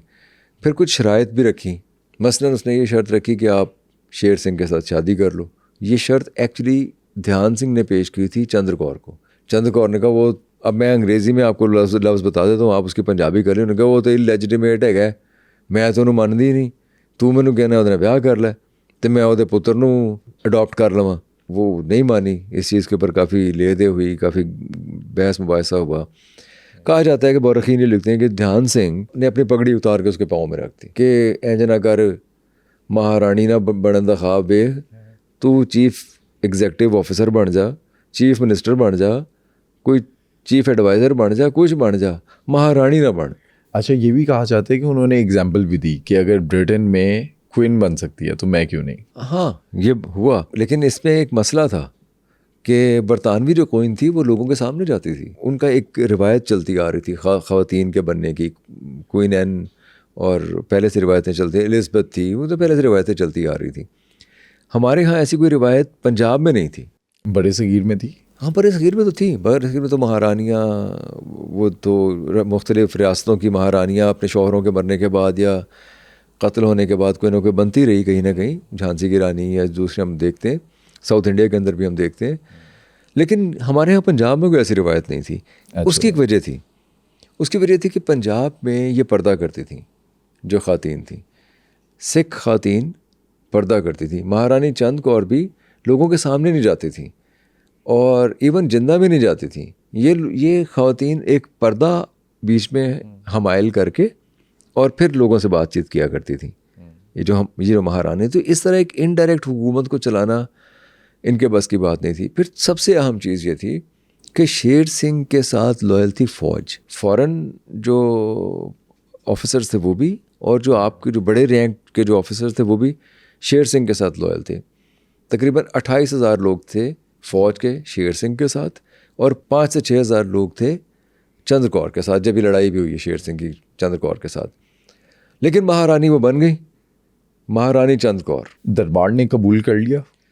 दरबार ने कबूल किया। जब महारानी ने महारानी चंद कौर होने का इंदिया दिया, जब उन्होंने सारे प्रोटोकॉल उन्हें मिल गए, महारानी वो बन गई, दरबार ने कबूल कर लिया, लेकिन शेर सिंह ने कबूल नहीं किया। और अवाम ने कबूल किया। अब मैंने बताया ना, अवाम तक उनकी रसाई नहीं थी, उनके सिर्फ फैसले जाया करते थे। उन्होंने फैसले, बड़े फैसले जो किए 1-1.5 महीने के अंदर, वो ये कि फ़ौज की मराआत वापस की, फ़ौज की तनख्वाहें दी, फ़ौज को जागीरें देने के वादे किए, और इस तरह हमदर्दियाँ। और लेकिन ये चीज़ उनके ख़िलाफ़ गई, क्योंकि उन्हें अंदाज़ा हुआ, लगा ये कि जैसे वो ब्राइब कर रही हैं सिर्फ अपने इक़्तिदार को तूल देने के लिए, महारानी चंद कौर। लेकिन बहरहाल जो पलड़ा भारी था वो शेर सिंह का था, और यही हुआ। शेर सिंह ने 1.5 महीने के बाद हमला कर दिया लाहौर पे। हमला करने के बाद उसने कहा कि भाई जो मुझसे मिलेगा आके, जो शामिल हो जाएगा उसको तो मैं कुछ नहीं कहूँगा, लेकिन जो वहीं रहेगा उसको मैं कत्ल कर दूँगा। मार कुटाई हुई लाहौर के अंदर, काफ़ी कुछ हुआ। फिर गोले बरसाए गए। गोलों के निशान आज भी फोर्ट के अंदर आपको दिखाई देंगे। अगर आप वो शीश महल से पहले एक जो सीढ़ियाँ चढ़ के छत पे जाएँ तो आपको राइट साइड पर जो दीवार है, वो वहाँ जो सुराख नज़र आ रहे हैं, वो उस ज़माने के गोले बरसाए हुए वैसे के वैसे महफूज हुए हैं। वो जो इनकी लड़ाई हुई थी बादशाही मस्जिद से, फोर्ट के अंदर गोले बरसाए गए थे, तो वो निशान अब भी महफूज हैं उस लड़ाई के। लेकिन बहुत से लोग आगे शामिल हो गए शेर सिंह के साथ। फिर ध्यान सिंह को बुलाया गया। ध्यान सिंह ने आके बीच बचाव करवाया और महारानी से कहा कि आप वो प्रोटोकॉल लें अपना और ये छोड़ दें। उसने छोड़ दिया, उसके पास कोई और चारा नहीं था। शेर सिंह महाराजा बन गए। लेकिन हम कुछ अरसे बाद देखते हैं कि महारानी चंद कौर को उसकी नौकरानियों के हाथों कत्ल कर दिया जाता है, और जिन नौकरानियों ने कत्ल किया होता है उनकी ज़बान काट दी जाती है, नाक काट दिए जाते हैं। करवाया किसने? शेर सिंह ने। शेर सिंह को लेजिटिमेट चाइल्ड कहती थी ना, वो आखिरी वक्त तक कहती थी, बहुत बुरा भला कहती थी, बहुत अब्यूसिव लैंग्वेज इस्तेमाल करती थी शेर सिंह के लिए महारानी चंद कौर। क्योंकि नौकरानियों ने, जिन्हें फिर दरिया में फेंकवा दिया गया नाक और ज़बान कटवा के, उन्होंने शोर मचाया कि हमें तो शेर सिंह ने कहा था मारने के लिए, जागीरें देने के वादे किए थे, हमें तो मराद देने की बात की थी, मतलब शेर सिंह ने बहुत ज़्यादा को लालच दिया था, ये कहा गया। अब ये फिर इस पे मौरख़ीन खामोश है कि वो शेर सिंह ने ही ऑर्डर किया था या ध्यान सिंह बीच में था, क्योंकि जब भी कुछ होता है, होने के बाद हमें ध्यान सिंह नज़र आ जाता है। आपने देखा है कि चेत सिंह बाजवा हो या जो भी मामलात रहे, ध्यान सिंह वहाँ थे, इवन के नौनिहाल सिंह के साथ भी ध्यान सिंह था। ध्यान सिंह तो वो तो कत्ल किया उसने, चेतन सिंह बाजवा को तो वो खुद अपने हाथों से कत्ल किया था ध्यान सिंह ने। लेकिन फिर भी ध्यान सिंह को बहुत से मौरखीन एब्जॉल्व भी करते हैं। वो ये भी कहते हैं कि मतलब ध्यान सिंह जैसे चंद्र कौर को उसने कहा था मत बनो, पंजाब के साथ लॉयल था, कहा जा सकता है लॉयल था पंजाब के साथ, लेकिन अवामी था, अवाम में मकबूलियत थी। लॉयल्टी के ऊपर यही मसला है कि वो अपनी ज़ाती अना की जंग लड़ रहा था, संध्या वाला सरदारों के ख़िलाफ़ उसको गुस्सा था, चेत सिंह बाजवा पे गुस्सा था, दरबार से निकालने जाने पे गुस्सा था, दरबार में वो मोतमद ख़ास नहीं रहा था उसका गुस्सा था, क्योंकि जब वो इक़्तिदार में आता है, जब वो किसी सीट पे आता है, जब वो महाराजा के करीब होता है तो फिर वो बहुत जुडिशियस है, फिर उसके फ़ैसले बहुत अच्छे हैं। लेकिन जब वो इक़्तिदार से दूर होता है तो फिर एकदम से साजिशें शुरू हो जाती हैं। ये बहरहाल मौरखीन भी इस चीज़ पे कंफ्यूज है। ध्यान सिंह लाहौर में किधर रहता था? ध्यान सिंह की हवेली बहुत बड़ी थी। एक तो ये कि जो चूना मंडी कॉलेज अब कहलाता है, आसिफ जाह की जो हवेली है, इनफैक्ट ये ध्यान सिंह हवेली ये पूरी टकसाली गेट तक अगर आप आ जाएं, जो अब बॉयज़ स्कूल है, एक्चुअली वो कहलवाती है ध्यान सिंह की हवेली। जहाँ लेजेंड ऑफ महाराज का एक सीक्वेंस भी शूट हुआ, जेल सीक्वेंस, वो उसी हवेली के अंदर, ध्यान सिंह की हवेली के अंदर ही शूट हुआ है। उसी हवेली में अगर आप जाएं, विज़िट करें, तो अब तो खैर बहुत दिगरगूं हालत है उसकी। वहाँ बाकायदा मसनद है जिसके ऊपर बैठ कर ख़िताब किया जाता है, बहुत मजबूत, बड़े ज़बरदस्त पिलर्स हैं, तहखाने हैं। कहा यह जाता है कि 40 एकड़ पर मुश्तमिल हवेली थी, जो इनफैक्ट आसिफ जाह की हवेली ही थी। अच्छा। और चूना मंडी से लेके और टकसाली गेट तक आती थी, ये बॉयज़ स्कूल तक। तो ये बहुत बड़ी हवेली थी ध्यान सिंह के पास। अच्छा, सिखों की सबसे खूबसूरत या सबसे बेहतरीन हवेली कौन सी थी लाहौर के अंदर? वो हवेली नौनिहाल सिंह है, जो सिखों ने बनाई। उस पर जो आर्ट वर्क है, जो उसकी तामीर है, जो जैसे उसके सुतून, जैसे उसके दालान, जैसे उसके बरामदे, और जैसे ख़ास तौर पे उसका जो कंस्ट्रक्शन का स्टाइल है, जहाँ से अगर आप ऊपर वाले कमरे में जाएं, जहाँ कृष्ण जी की पूरी एक नज़र आती है, आपको पिक्टोरियल कहानी नज़र आती है, वो ऐसा हवादार कमरा है कि हर तरफ से हवा आती है। और नीचे भी अगर आप हवेली के अंदर खड़े हो तो आपको हर तरफ से हवा आती नज़र आएगी। रोशनी और हवा का एक बड़ा ख़ास इंतज़ाम है जो उस हवेली को कंस्ट्रक्शन में जो दिखाया गया है। आज किसके पास है वो? वो ब्रिटिश दौर से ही विक्टोरिया स्कूल बन गया था। अच्छा। तो वो तब से विक्टोरिया स्कूल है। वैसे उसको उसकी तज़ीन व आराइश होनी चाहिए। उसमें जो ऊपर वाला कमरा है, उसमें जो कृष्ण जी की पेंटिंग्स हैं उनको महफूज रखते हुए मेरा ख्याल है कि सारी इमारत को कंज़र्व करना चाहिए, क्योंकि कहीं कहीं वो ख़राब भी हो रही है। अगर उसे अभी से कंज़र्व कर लिया जाएगा तो, और उसे म्यूज़ियम में कन्वर्ट कर देना चाहिए। एक्चुअली बच्चियों का कोई स्कूल नहीं है इर्द गिर्द, यानी वो कोई ऐसी जगह नहीं है कि जो अंदरून लाहौर की बच्चियाँ जहाँ जाके पढ़ें, इसलिए वो विक्टोरिया स्कूल बना हुआ। लेकिन मेरा ख्याल है आप 2-3 हवेलियाँ जो आपने गोदाम बनाई हुई हैं आसपास, आप वो लेके बच्चों को स्कूल बना दें। खड़क सिंह की हवेली क्या फोर्ट के अंदर है? अच्छा, वो नहीं, जिसे कहते हैं खड़क सिंह की हवेली, एक्चुअली वो खड़क सिंह की हवेली नहीं है। फिर किधर है? जिसकी अब वो कंजर्व कर रहे हैं, तामीर असर नौ तामीर हो रही है और वो लाइब्रेरी में कन्वर्ट करने जा रहे हैं, जिसके पीछे वो हमाम है, वो खड़क सिंह की हवेली नहीं है। उस इमारत के बारे में कुछ पता नहीं है वो क्या इमारत थी। लेकिन खड़क सिंह की हवेली लोहारी दरवाजे में हुआ करती थी। ये कन्हैया लाल हिंदी ने भी लिखा हुआ है, और हमें मुख्तलिफ सिख गुरमुखी के जो मौरखीन हैं वो भी हमें बताते हैं कि लोहारी में कभी कहीं खड़क सिंह की एक हवेली हुआ करती थी, जो कि अब नहीं रही। अच्छा।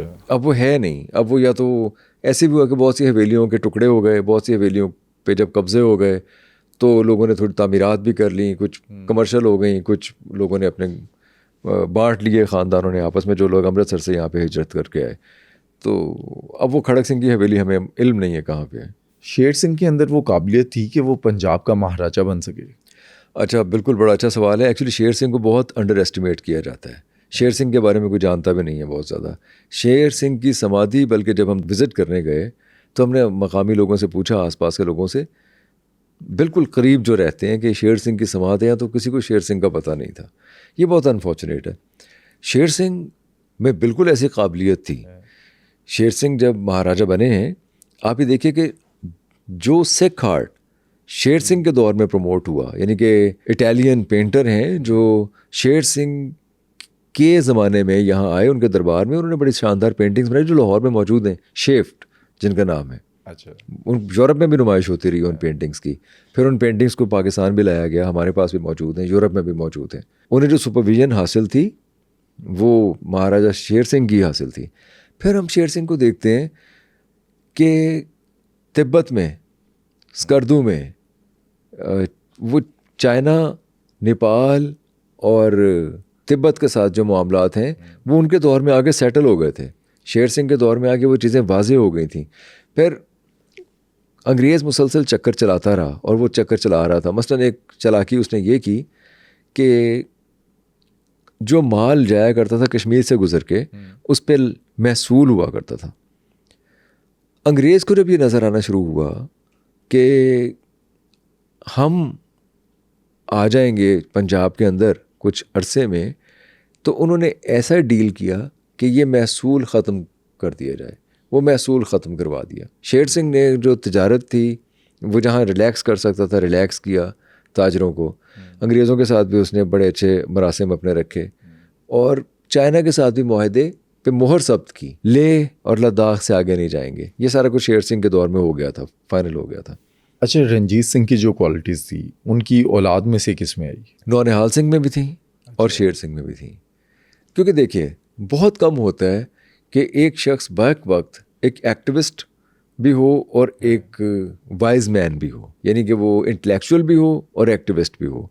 हमें ये गो के नौनिहाल सिंह बहुत ही छोटी उम्र में थे, 19 बरस की उम्र में थे, लेकिन नौनिहाल सिंह में ये चीज़ नज़र आती है कि वो बैक वक्त एक्टिविस्ट भी थे क्योंकि वो महाजों पे लड़ भी रहे थे, एक बटालियन को लीड भी कर रहे थे। फिर हम देखते हैं कि उनके अंदर जो डिप्लोमेसी की सेंस बहुत ज़्यादा थी।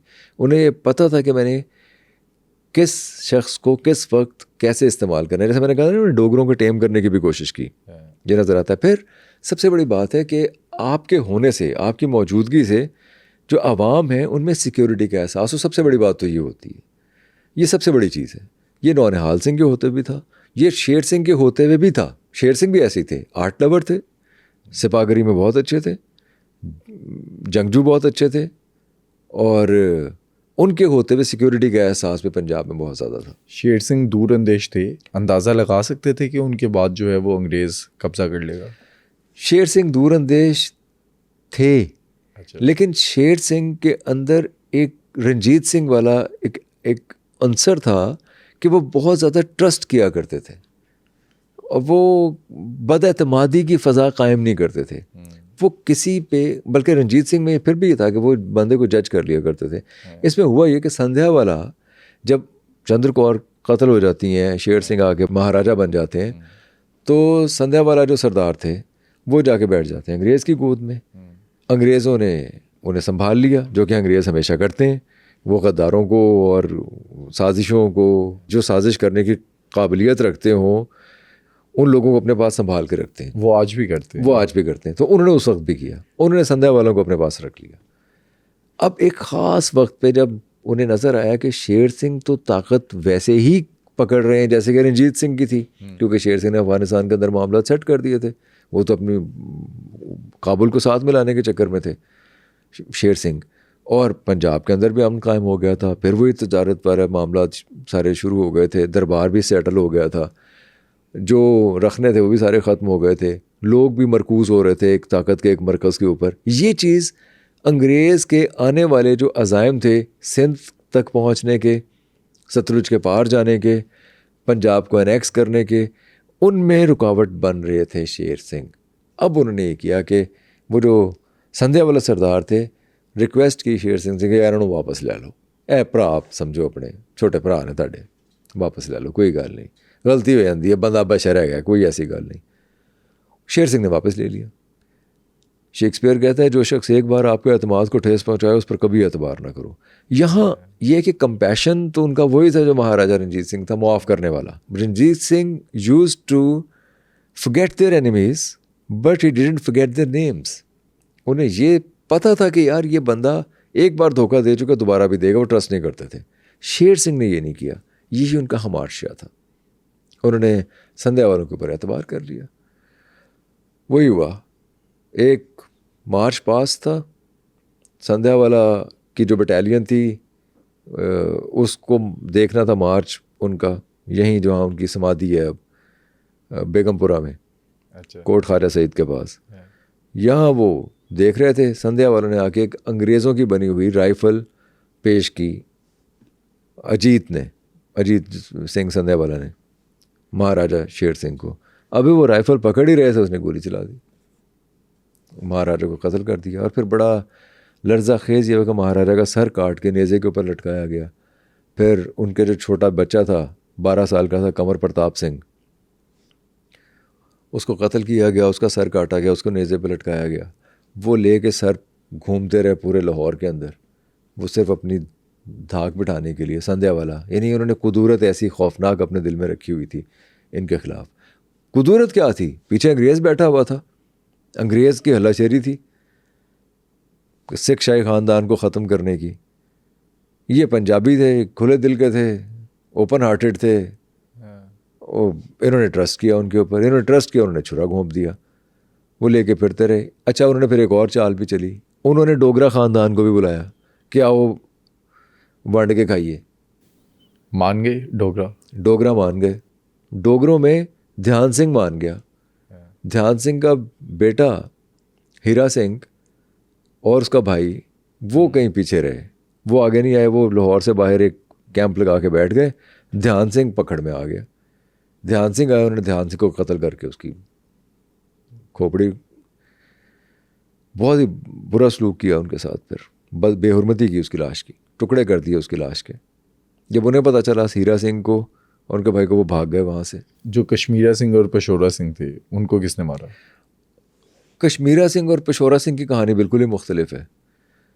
कश्मीरा सिंह और पेशौरा सिंह के पास अपने अपने जत्थे थे। वो यहाँ पे एक सिख मजहबी लीडर हुआ करते थे, उनके पास कश्मीरा सिंह ने पनाह ली, लेकिन उन्हें संध्या वालों ने वहाँ अटैक करके कश्मीरा सिंह को कत्ल कर दिया। पेशौरा सिंह को भी कत्ल कर दिया गया। पेशौरा सिंह को, बल्कि पेशौरा सिंह ने एक जत्था बना लिया था। पेशौरा सिंह अटैक भी करना चाहते थे। पेशौरा सिंह क्लेम भी कर रहे थे लाहौर के ऊपर महाराजा बनने का। उन्होंने ख़ुद को महाराजा डिक्लेयर भी कर दिया था, ज़ुबानी कलामी। अच्छा। पेशौरा सिंह ने, लेकिन पेशौरा सिंह को भी कत्ल करवा दिया गया। किसने करवाया? जिन लोगों ने प्रोटेक्ट किया हुआ था, उन्हीं लोगों के साथ साजबाज करके कत्ल करवाया गया। एक्चुअली अब कौन था जो सिख शाही ख़ानदान को ख़त्म करने पर तुला हुआ था? या तो वो डोगरे थे, या वो अंग्रेज़ थे, या वो संध्या वाला थे। ये 3 बड़े करैक्टर हमें नज़र आते हैं इसके अंदर। फ़ौज किसकी साइड पे थी? शेर सिंह के बाद फ़ौज फिर बढ़ गई थी, क्योंकि शेर सिंह के बाद फ़ौज के फिर वही मसाइल थे, तनख्वाहें नहीं मिल रही थी, उनका कोई वाली वारिस नहीं था। वो रिपोर्ट कर रहे थे अपने जागीरदारों को या ट्राइबल लीडर्स को जिन्होंने भर्ती किया था, या जो जत्था बरदार थे। शेर सिंह के मरने के बाद जो दरबार खालसा था, उसकी क्या अहमियत थी? शेर सिंह के बाद तो फिर दिलीप सिंह को महाराजा बनाया गया। दिलीप सिंह तो बेचारा 7 बरस का एक छोटा सा लड़का था, लेकिन उसके पीछे माई जिंदा थी, और उसका जो मामू था माई जिंदा का भाई जवाहर सिंह, जवाहर सिंह इसके साथ शामिल हुआ। लेकिन जवाहर सिंह खुद एक करप्ट आदमी था। उसने बल्कि बहुत बड़ा जुल्म ये किया कि शेर सिंह के मरने के बाद शेर सिंह की जो बीवियां थीं, जो विडो थी उनकी, उनका रेप किया। अच्छा। जवाहर सिंह ने, खालसा दरबार ने जवाहर सिंह को बुलाया अपने पास। ये जो आबरू रेजी हुई थी, इसकी पादाश में, इस जुर्म में जवाहर सिंह ने क्या चालाकी की? उसने दिलीप सिंह को घोड़े पे बिठाया अपने साथ, अपने सीने से लगाया और फिर गया उनके पास। उन्होंने दिलीप सिंह को अलहदा किया, इसको घोड़े से उतारा और इसको कत्ल कर दिया। दिलीप सिंह बहुत छोटा था जब उसने ये सारा वाक़या देखा अपनी आंखों से, अपने मामू के कत्ल का। लेकिन खालसा दरबार ने अपना काम कर दिया। अब जवाहर सिंह कत्ल हो गया। अब माई जिंदा ने फिर इसकी बेवाओं से कहा कि तुम सती हो जाओ, वरना तुम्हारे साथ भी रेप होगा, और अगर नहीं होगा तो मैं तुम्हें कत्ल करवा दूंगी। अच्छा। तो उसकी बीवियों को फिर जब सती होने के लिए जा रही थी, बल्कि लूट भी लिया गया। उनके जो कुछ पहना वहना हुआ था उन्होंने सब छीन लिया गया, लूट लिया गया। सती तो वो हो ही रही थी, उन्हें कत्ल किया, सती किया, फिर ये किसी को पता नहीं चला। शेर सिंह की जो बीवियां थी वो हिंदू थी? शेर सिंह की बीवियाँ सिख भी थी और हिंदू भी थी, 2 थी, दोनों सती हुई उसके साथ। दिलीप सिंह कैसे महाराजा बने? क्योंकि कोई और रह ही नहीं गया था। वो तो 7 बरस के थे, महाराजा तो वो बने, लेकिन उनके पीछे तो माई जिंदा थी, और उसके बाद अंग्रेज़ों का रास्ता साफ हो गया था। फिर हम देखते हैं एंग्लो सिख वॉर हुई, 3 वॉर्स हुई, उनमें गद्दारी हुई, वो रेस्ट इज़ द हिस्ट्री। और दिलीप सिंह को कोहिनूर हीरा देना पड़ा अंग्रेज़ों को, माई जिंदा को उन्होंने भेज दिया नेपाल, और इनको मिस्टर लॉगन और मिसेस लॉगन के हवाले कर दिया, जो कि इनके नए माँ बाप बन गए दिलीप सिंह के। वो तो 9 बरस का एक छोटा सा बच्चा था, उसको तो कुछ अंदाज़ा नहीं था कि क्या है, लेकिन उसके लाशऊर में कहीं ना कहीं ये सब रिकॉर्ड हो रहा था। मिस्टर लॉगन और मिसेस लॉगन बहुत अपराइट, बहुत ऑनेस्ट, बहुत अच्छे लोग थे। उन्होंने बड़े अच्छे खतूत पे तरबियत की। मलिका की ख़ास तौर पे मोहब्बत जागी दिलीप सिंह के लिए। ये बात मैं भी समझने से कासिर हूँ कि मलिका को दिलीप सिंह से क्या ऐसी मोहब्बत थी। वो ये मलिका कोई ऐसी कंपैशनेट तो थी नहीं, ऐसी इंसान दोस्त तो थी नहीं, ऐसी मोहब्बत करने वाली तो थी नहीं कि वो इससे बहुत ज़्यादा मोहब्बत करती महाराजा दिलीप सिंह से। हाँ, एक बात थी कि मलिका का जो सबसे छोटा बेटा था लियोपोल्ड, वो थोड़ा स्पेशल चाइल्ड था। अच्छा। उसको दिलीप बहुत प्यार किया करता था, उसे अपने कंधों पे बिठा के खिलाया करता था, वो उसके साथ बहुत ज़्यादा अटैच था। लेकिन बहरहाल हम देखते हैं कि मलिका बहुत हद तक दिलीप के साथ अटैच थी और उसे अपने बच्चों की तरह उसने रखा दिलीप सिंह को। दिलीप सिंह तो क्वीन के साथ इतने करीब थे, लेकिन अपनी माँ का ख्याल उन्हें कब आया? ये मौरखीन ही लिखते हैं, ख़ासतौर पर विलियम डैरलिम्पर लिखते हैं कि 21 बरस की उम्र में दिलीप सिंह को बातें तो वो सुनता रहता था, और बातें हर तरह की उसकी माँ के बारे में कही जाती थी, अच्छी भी और बुरी भी। अंग्रेज़ करते थे? अंग्रेज़ ख़ानदान करते थे। उसने एक्चुअली एक दफ़ा ख़त लिखा अच्छा। अपनी माँ को 21 बरस की उम्र में, किसी दोस्त के ज़रिए से ख़त लिखा, लेकिन वो ख़त इंटरसेप्ट हो गया। वो ब्रिटिश अथॉरिटीज़ ने वो ख़त पकड़ लिया और उन्हें यह अंदाज़ा हो गया कि ये अपनी माँ से मिलना चाहता है। अब सवाल ये सामने आया कि भाई एक बेटा अपनी माँ से मिलना चाहता है, तो 21 बरस पहले अगर कोई वाक़या हुआ था तो उसकी जुर्म की पादाश में ये तो नहीं हो सकता हम बेटे को माँ से न मिलने दें। ये बहरहाल सवाल इनके सामने आए ब्रिटिश अथॉरिटीज़ के। इन्होंने तय ये किया कि इसको माँ से मिलने दिया जाए, लेकिन इंडिया में, और इंडिया में भी पंजाब में नहीं, कलकत्ता में।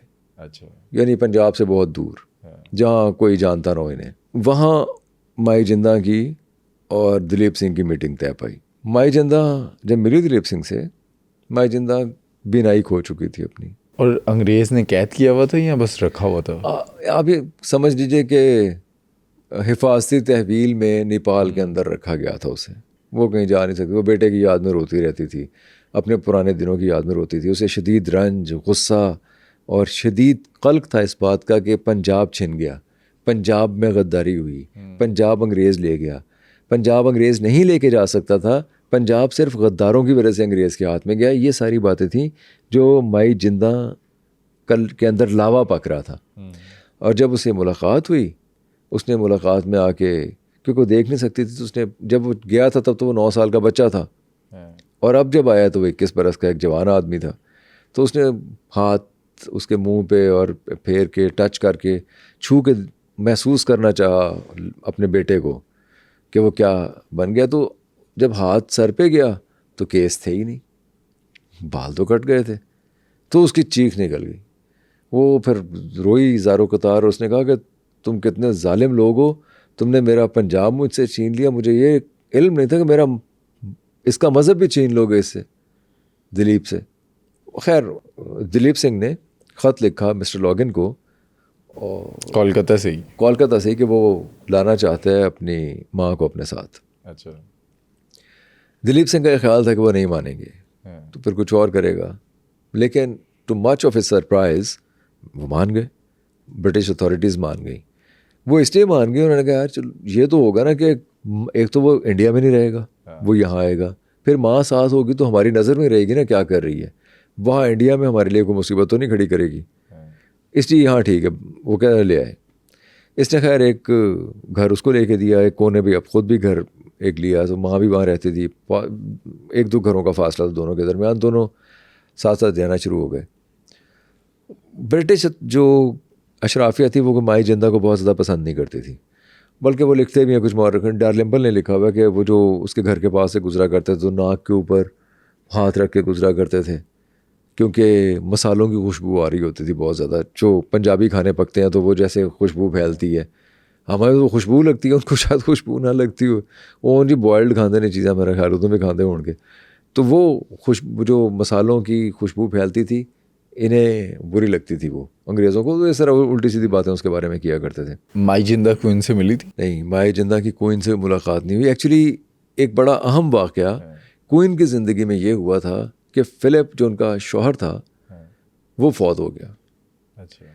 अब फ़िलिप के फौत होने से वो बिल्कुल टूट गई। वो उन्होंने महफ़िलों में आना जाना छोड़ दिया, पार्लियामेंट के जलसों में जाना छोड़ दिया, इवन जो बहुत बेसिक क्वीन के प्रोटोकॉल थे वो लेने छोड़ दिए। उन्होंने कोई ज़र्क वर्क लिबास पहनना छोड़ दिया, ताज पहनना छोड़ दिया, मतलब बिल्कुल वो एक महदूद हो गई, एक कमरे तक और काले रंग का लिबास पहनती थी, बस उसी में सोग में रही। तकरीबन 5 साल सोग में रही वो। 5 साल बाद जब वो एक प्रोटोकॉल के साथ पार्लियामेंट की एक मीटिंग में गई तो उन्होंने कहा जी कोई वाजा ना बजाए, कोई ट्रम्पेट ना बजाए, कोई शोर शराबा ना करे, कोई नारेबाजी ना करे, बस मैं आना है, मैं अपने शौहर से दुख सोए थे कि निकली नहीं तो मैं आवांगी चुप करके ते बह के चली जावांगी, तुसी जानो तुहाडा काम जाने, मैं तो मर गई हाँ उहदे नाल ही। वो सिंबॉलिकली सती हो गई थी अपने शौहर के साथ। लेकिन एक चीज़ कायम थी, काला लिबास था, सिर्फ एक चीज़ थी ज्वेलरी में जो उसने पहनी हुई थी, कोहिनूर। कोहिनूर। एनी सियाणी वो फिर भी है ऐसी कि जो फिलिप चला गया तो चला गया, कोहिनूर तो मेरे कोल ही है ना। मतलब उन्होंने ताज पहना हुआ था? नहीं, कुछ भी नहीं पहना हुआ था, सादा काला लिबास पहना हुआ था और कोहिनूर पहना हुआ था। यानी कोहिनूर नहीं छड़ दी थी मलका। कोहिनूर दबदबे और ताकत, अथॉरिटी की अलामत थी उसके लिए। वो उसने अपने सोग में भी नहीं छोड़ा कोहिनूर। तो खैर जब बहुत ज़्यादा इन्फ्लुएंस करना शुरू किया माई जिंदा ने दिलीप सिंह को, जो कि दिलीप हो ही रहा था, दिलीप ने ख़त लिखा मिस्टर लॉगिन को कि मैं आपसे बात करना चाहता हूँ, मुझे वो तमाम हीरे जवाहरात वापस चाहिए जो आपने छोटे होते हुए मुझसे लिए थे, including Kohinoor. Including Kohinoor. Mister login ने फिप्स को लिख दिया वो ख़त। फिप्स जो है वो प्रीवी पर्स का इंचार्ज था। उन्हें कहा सर तुसी पागल हो गए हो, वो तो असी मुआहिदा किया सी इन्हां दे नाल, ਉਹਦੇ ਨਤੀਜੇ 'ਚ ਅਸੀਂ ਲਿਆ। ਇਹ ਕੌਣ ਹੁੰਦਾ ਹੈ? ਇਹ ਆਪਣੀ ਮਾਂ ਦੇ बहुत ज़्यादा असर 'ਚ ਹੈਗਾ, ਇਹਨੂੰ ਕੱਢੋ और तुसी ਕੱਢ सकते हो। यानी ये फिप्स ने कहा मिस्टर लॉगिन से कि आप क्योंकि उसके फोस्टर फादर रहे हैं, आप उसे जानते हैं और आपके इन्फ्लुएंस में भी है, सिर्फ आप ही उसे निकाल सकते हैं यहाँ से, तो निकालें उसको माँ के इन्फ्लुएंस से। खैर माँ के इन्फ्लुएंस से क्या निकालना है, इनके दरमियान ये तय पाया कि माँ को इंडिया भेजा जाए, गिरफ्तार करके फिर जेल में फेंक दिया जाए। ये नौबत आई नहीं क्योंकि माई जिंदा फौत हो गई, इंग्लैंड में फौत हो गई। अच्छा। माई जिंदा फौत हो गई। अब वो दिलीप सिंह के अंदर वो लावा जो उसने हजीमत फील की, जो शिकस्त फील की, जो माँ से दूरी का जो एहसास था, और माँ ने जैसे उसके अंदर उन जज्बात को बरंगेख्ता किया कि तुम क्या बन गए इनके हाथों में और तुमसे क्या छीना है इन्होंने, तुम तो महाराजा हो, तुम तो पंजाब के झूमर हो, तू इन्हों के कितने पाजेब बन गए इन्होंने पैरों की। उसने बहुत ही बातें की, वो सब कुछ उनके ध्यान में था। इन्होंने सोचा अंग्रेज़ों ने कि महाराजा की शादी करवा दी जाए, ज़रा ठीक हो जाएगा। थोड़ा शादी जैसे हमारे यहाँ भी होता है ना, जेड़ा ख़राब बंदा होए ना उसका ब्याह करा दो, कहते हैं ठीक हो जाएगा। उसकी शादी किससे करवाई? शादी करवाने के लिए उन्होंने चुना एक इलाका है कूर्ग, साउथ इंडिया में। कूर्ग की एक शहजादी को जो कि क्रिश्चियन हो गई थी, वॉलंटरीली क्रिश्चियन हो गई थी, उसको चुना। महाराजा ने इनकार कर दिया क्योंकि महाराजा शादी करना चाहता था एक ऐसी खातून से जिसके लिए शाही ख़ानदान कोई वक़्त न रखता हो। महाराजा का अपनी माँ के मरने के बाद हर कदम शाही ख़ानदान के मुंह के ऊपर एक थप्पड़ था। अच्छा। उसने शादी की वामा मुलर से। वामा मुलर एक अबैसिनिया की एक औरत और एक जॉर्जियन फादर की एक इलेजिटिमेट चाइल्ड थी, उस ज़माने में जो कहा जाता था। और दिलीप सिंह हिट करना चाहते थे ब्रिटिश शाही ख़ानदान को। माई जिंदा के मरने के बाद, यानी दिलीप सिंह की माँ के मरने के बाद, दिलीप सिंह का हर कदम जो ब्रिटिश रॉयल ख़ानदान था उन पे अटैक करना था, उन पे चोट करना था, उनकी अना पे, उनके एथिक्स पे, उनके इम्पेरियलिस्ट डिज़ाइंस पे, उनकी लूट खसूट पे, उनके चाल चलन पे, उनकी अखलाकियात पे, उनकी सिविलाइजेशन पे, हर चीज़ पे अटैक करना था, शौरी तौर पे या गैर शौरी तौर पे। दिलीप सिंह ने हर वो काम किया जिससे रॉयल ख़ानदान की बदनामी हो, रॉयल ख़ानदान की नाम नहाद बनाई हुई जो एक इज़्ज़त है वो खाक में मिलाई जाए, उनका जो मकरू चेहरा है उसे एक्सपोज किया जाए। उनका हर काम, मसलन उन्होंने बामा मुलर से शादी की। बामा मुलर को अंग्रेज़ी भी नहीं बोलनी आती थी। मिली कहाँ थी? कायरो। ये एक सफ़र पे थे, एक सफ़र के दौरान कायरो में इनकी मुलाकात हुई तो बामा मुलर ने पसंद आई। वो एक जर्मन बाप और एबेसिनिया की एक माँ थी जिनके बतन से पैदा हुई थी और क्रिश्चियन थी, लेकिन अंग्रेज़ी नहीं बोल सकती थी। दिलीप सिंह को ऐसी ही बीवी चाहिए थी जो शाही तौर अतवार को ना तो कबूल करती हो, ना उनके साथ रच बच सकती हो, ना वो उन्हें कबूल करती हो, और ना उसे कोई इस बात का एहसास हो कि अगर मैं नहीं कबूल करती तो मैं कितना बड़ा बज़ाहिर एक लूज़ कर रही हूँ किसी चीज़ को। अच्छा, रॉयल फैमिली जो थी वो दिलीप सिंह को ऑन करती थी? मलिका बहुत ज़्यादा ऑन करती थी। मैंने बताया ना, मलिका तो अपने शौहर के गम में सोग में थी, अदरवाइज़ वो दिलीप सिंह को आखिरी वक्त तक ऑन करती रही। अब ये नहीं कहा जा सकता कि मलिका जो है वो, जैसे दिलीप सिंह ने जब बहुत ज़्यादा लहू लाभ में पड़ गए, बहुत ज़्यादा जुआ और शराब और हर तरह का क़मारबाज़ी में पैसा लुटाना शुरू कर दिया, तो इन्होंने कहा कि हम आपके क्रेडिटर्स को पैसे नहीं दे सकते, हम आपके जो कर्ज़ देने वाले हैं उनको पैसे नहीं दे सकते। ब्रिटिश गवर्नमेंट ने कहा, क्योंकि होता ये था कि कर्ज़ वो ले लिया करते थे और कर्ज़ लेने के बाद जुआ खेलते थे या शराब पीते थे या पैसा लुटाते थे, और जब कर्ज़ खा आते थे तो उन्हें भेज दिया करते थे ब्रिटिश अथॉरिटीज़ के पास, जाओ उन्होंने को ले लो जाके यार अपने ही है, कोई गल नहीं, बड़ा पैसा है, पैसे की फिक्र ना करना, पैसा बहुत है।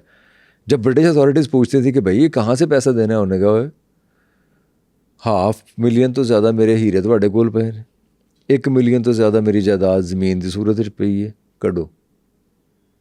उन्होंने कहा यार ये, उन्होंने फिर खैर आपस में सोचना शुरू किया, यार ऐसा की करिए।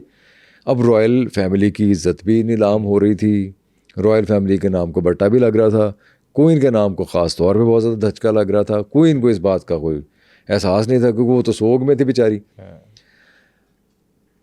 उन्होंने कहा जी आपको हम देंगे 57,000 पाउंड्स, ਉਹਦੇ ਨਾਲ ਤੁਸੀਂ अपना दाल दलिया भी करो, बच्चे भी पालो, क्योंकि 6 बच्चे हो गए थे बाबा मुलर से उनके, और ਜਿਹੜੀ शराब शरूब पीनी है ना ऐस तो ਤੁਹਾਨੂੰ रुपया टका नहीं देना।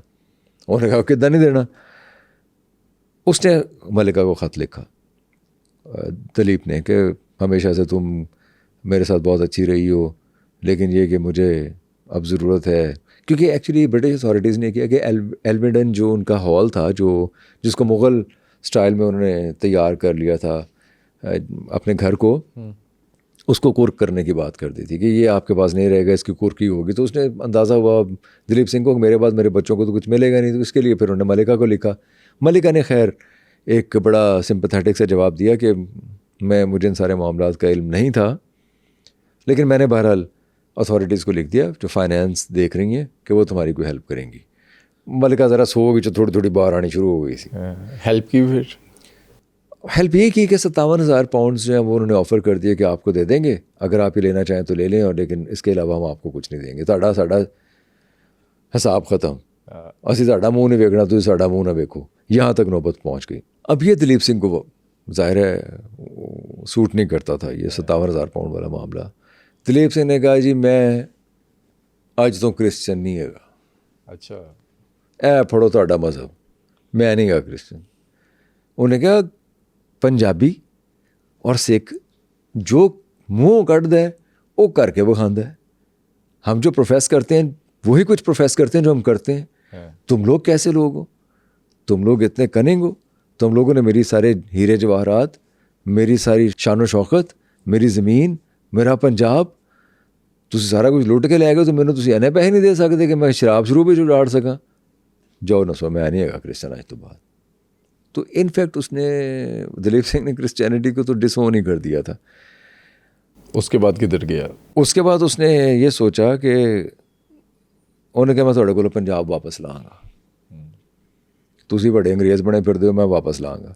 वो ये जो पंजाबी रौनक और पंजाबी एक मिजाज है, अखड़पन आप देख रहे हैं ना, इस दिलीप के अंदर था। ये पंजाब आने की कोशिश नहीं की? पंजाब आने की कोशिश की, पकड़ा गया पोर्ट सईद पे, पूरे ख़ानदान को उन्होंने गिरफ़्तार कर लिया। उसका ये ख्याल था कि मैं पंजाब पहुंच जाऊं और रशिया को कहूँगा मेरे नाल रलो, मैं इन्हां दी बैंड बजावांगा अंग्रेज़ां दी।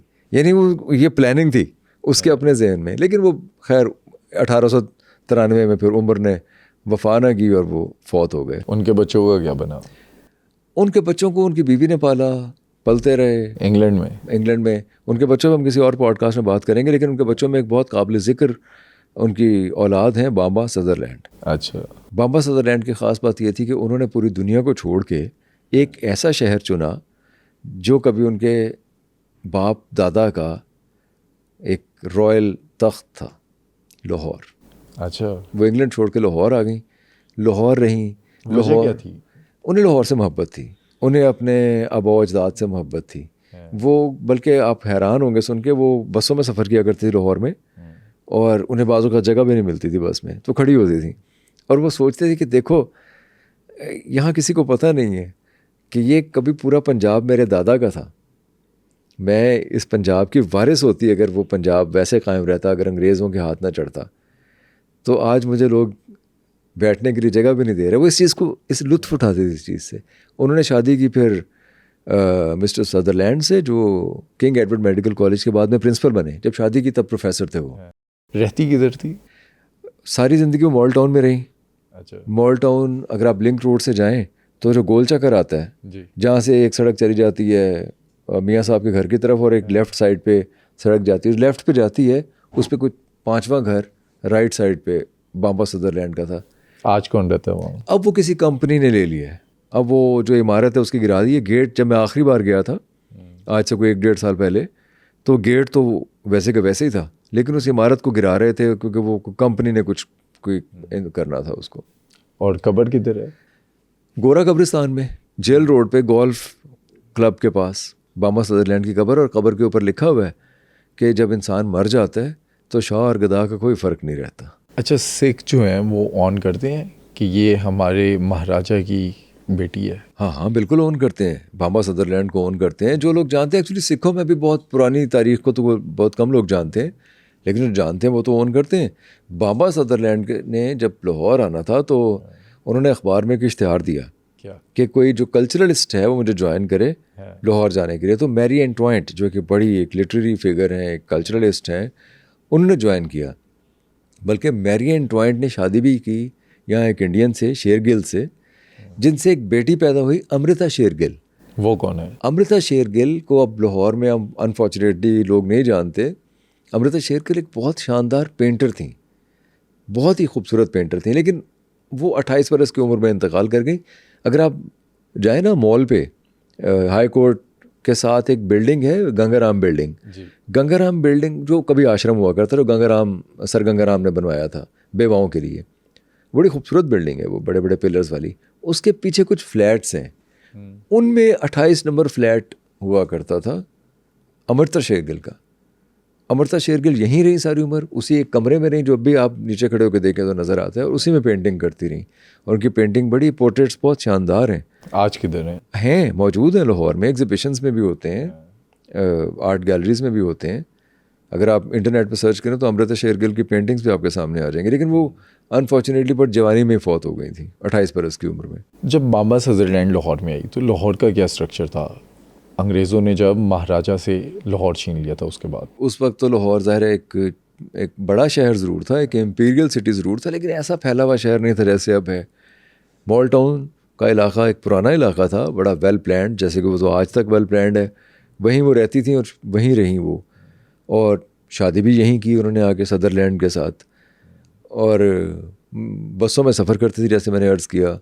उनके जो, बल्कि जो उनकी पेंटिंग्स थी, वो ख़ुद भी, बाम्बा सदरलैंड ख़ुद भी बहुत अच्छी पेंटर थी। और कुछ उनके पास अपने नवादरात थे, वो सारी चीज़ें वो अपने एक मुंशी को दे गई थी फौत होने से पहले। उस मुंशी से फिर गवर्नमेंट ऑफ पाकिस्तान ने ख़रीद लिए थे। तो अब वो बहरहाल महफूज हैं, जो बाम्बा के बिलोंगिंग्स थी, जो उनकी पेंटिंग्स थी, जो स्केच थे उनके, या जो सिख शाही ख़ानदान की जो भी नवादरात थे, वो फिर गवर्नमेंट ऑफ पाकिस्तान ने थैंक गॉड उस मुंशी से ख़रीद दिए थे। क्या अंग्रेज़ हिस्टोरियन अपनी हिस्ट्री में लिखते हैं कि उन्होंने किस कदर सिख शाही ख़ानदान के साथ जुल्म किया? आमतौर पे तो मैं अंग्रेज़ हिस्टोरियन इतने न्यूट्रल नज़र नहीं आते कि वो ये लिखें कि उन्होंने कितना जुल्म किया, लेकिन बहरहाल जुल्म की दास्तान ऐसी है कि वो रीडिंग बिटवीन द लाइन आपको नज़र आ जाएगा कि ये लोग क्या कर रहे थे, ये लोग किसको किसके साथ लड़वा रहे थे। लेकिन बहरहाल ये बात है कि लड़ने वाले तो हम ही लोग थे ना, लड़ने वाले तो पंजाबी थे। और ये जुल्म की दास्तान इन्होंने कौन सा सिर्फ पंजाब में रकम की है, पूरे हिंदुस्तान में जुल्म की दास्तान है, पूरे ऑस्ट्रेलिया के अंदर जुल्म की दास्तान है, पूरे अमेरिका के अंदर आप हार्वर्ड जिन को पढ़ें।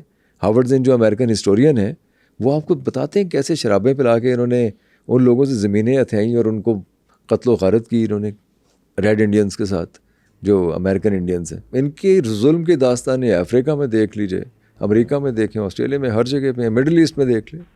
क्या आपके ख्याल में नौनिहाल सिंह ज़्यादा अच्छे महाराजा थे या शेर सिंह? हमें कमेंट सेक्शन में बताएं।